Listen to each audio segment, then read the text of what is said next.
I cannot tell you how many times that I run into some friends out there and they say, "Hey, Alberto, you should have been here yesterday, or you just missed the bite." Um, and I basically just say, "Really?" Well, the truth of the matter is, I'm not targeting the fish that they're targeting. The fish that I'm targeting, it's literally a very specific fish. And everything that you know about striped bass fishing, per se, let's just say, they're aggressive, they compete against each other and all that, those are the school class fish.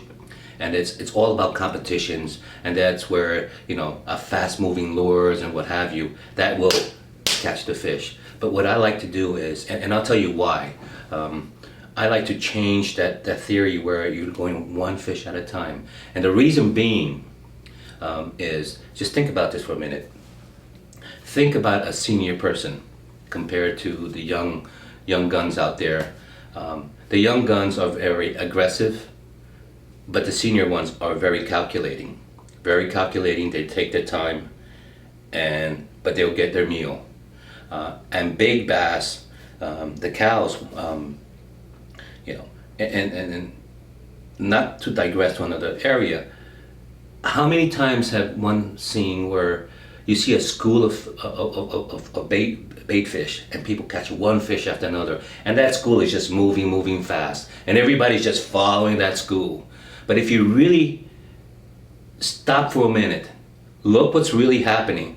Those who are following the aggressive school of fish, they are catching the smaller fish. But if you could turn around, you're gonna find seasoned fishermen out there letting everybody pass. Watch carefully what they're doing. They're pulling bigger fish only because those bigger fish are taking the remainder, the easy meal. And that process, that thinking process, is no different when you're targeting big fish at nighttime or even at daytime, because it's about that water movement, and everybody are scratching their head, and I've said it numerous times on my seminar, it's around that slack of water. And literally, if you understand how the water moves, the tide, you're actually, when you're so honed into that tide, it's almost like making an appointment with that fish. You're gonna get that bite. It's a magical 20 minutes, 30 minutes or so, but because the water's moving slower, and the aggressive fish that were there before on a moving tide, they move away, and it's calmer, it's quieter, and those big fish will move in quietly. They just easy pick their easy meal, and they move on. And now, if you look at the tail of a big bass, it's like a broom-like, and basically what that means is, is the fork tail fish means they're aggressive, fast swimmer, and they're chasers. The broom-like are ambush fish, and they're very calculating because they're not fast swimmers, opportunist feeders, if you will. And because they're opportunist feeder, they'll use the best time. So ultimately, around that slack water, they have freedom to move anywhere they want to. And the bigger they are, they don't want to waste all that energy. So the only time for them to really be able to hunt their meal is when the water is moving nice and slow. And that is the magical time. And if you put that idea into a perfect ideal structure, okay, and this fish is going to be there, and if you calculate it according to the fish migration, whether they're from the Chesapeake, from the Hudson, from the Thames, or what have you, providing that it actually coincides to the area that you're fishing, all right, the likelihood, or I should say the percentage of you connecting to that fish is going to be extremely high, and that's how I fish, and despite what everybody does, you want to target that big fish. That's what you got to do. Put away everything that you know about how to catch a striped bass.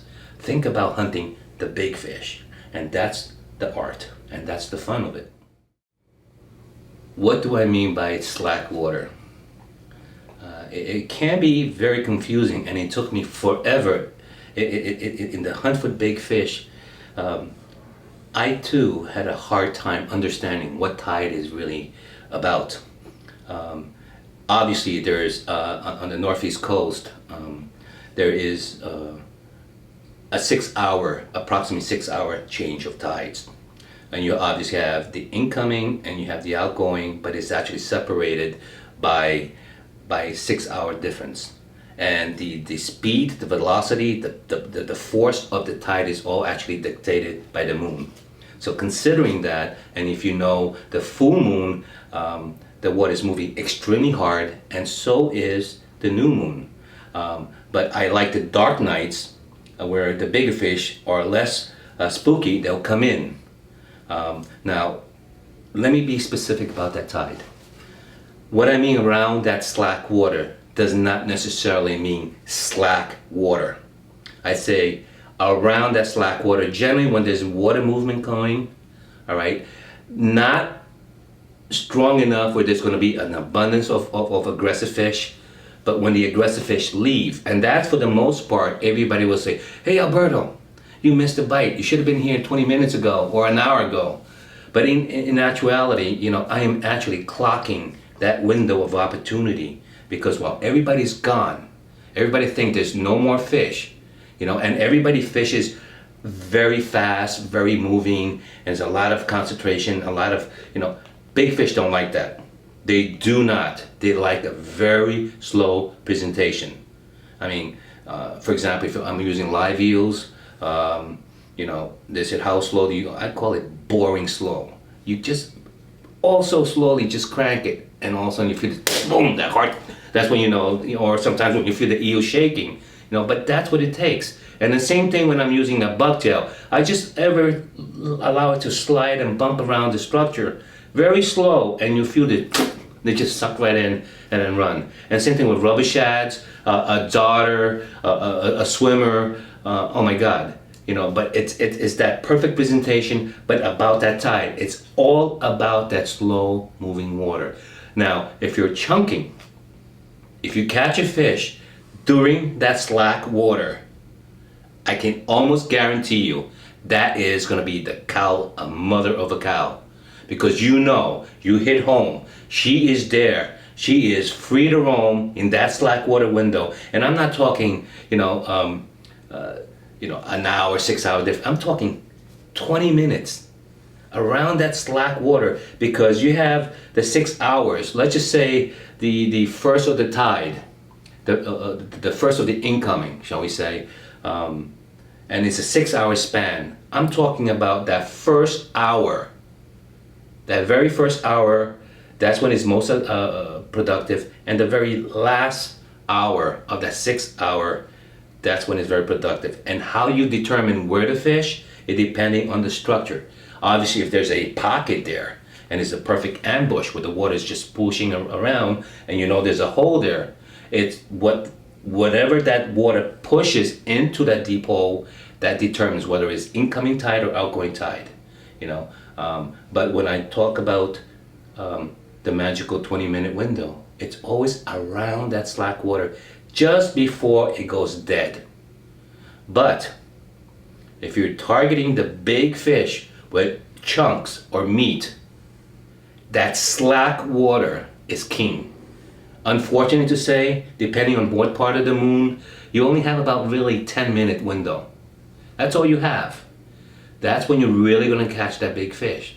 And you could ask multiple trophy hunters, for that matter, you know, and I've asked a number of captains, world record holders, and I said, you know, let's put all the gloves down and let's talk one-on-one. Would you agree with me? Did you or did you not catch your biggest fish or the world record fish around that slack water? Would you believe that 9 out of 10, they said absolutely? The better places I like to target big fish. And considering what I just said earlier, where you have structure, I actually like jetties, where is a deep highway where I know big fish is going to be migrating to that path. But if I know that inside the back bays, where there are coves or jetties, deep pockets, which there's an abundance of bait fish. Mussel bed is a big giveaway. If I know there's a deep pocket there with lots of mussel bed, you could pretty much bet that I'm going to be in that area. Only because it's not because it's just the mussel bed. It's what mussel brings.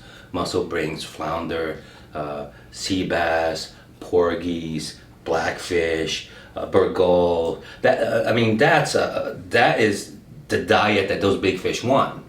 And considering that I know that there's going to be a deep pocket in the back bay, let's just say around month of May and early June, when the water temperature is about, in the 55 to 56 up to 59 degrees, and it's the heart of that migration path. They're just leaving the Hudson Bay or the East River or the Chesapeake.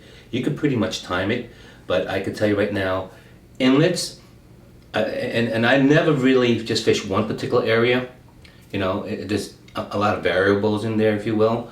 But if I were to tell you where will be the majority of time that I'm going to be spending most of my trophy hunting in the springtime, I would have to say in the back bays. Back bays, less commotion. A lot of people are not too familiar with the back bays, but there's mussel beds, a pocket, a cove, even a rip area, which pushes bait in there. That's where you're going to find me in there. The tackle that I use for big fish. If you didn't know anything better about fishing and you look at my tackle, you could swear to yourself that you're going to go chasing tuna or whale or what have you. It's not the common tackle. It's big tackle. Understand what you're doing here. You're targeting big fish. And I'm sick and tired of hearing people, oh, I lost that big one. Oh my God, I lost the fish of a lifetime. And there's no excuse for that. If you're targeting big fish, my God, use big tackle. It's not this light tackle thing. I could catch them on light tackle. Sure, it's a lot of fun. And I caught that world record fish on 8-pound test. That was just purely luck.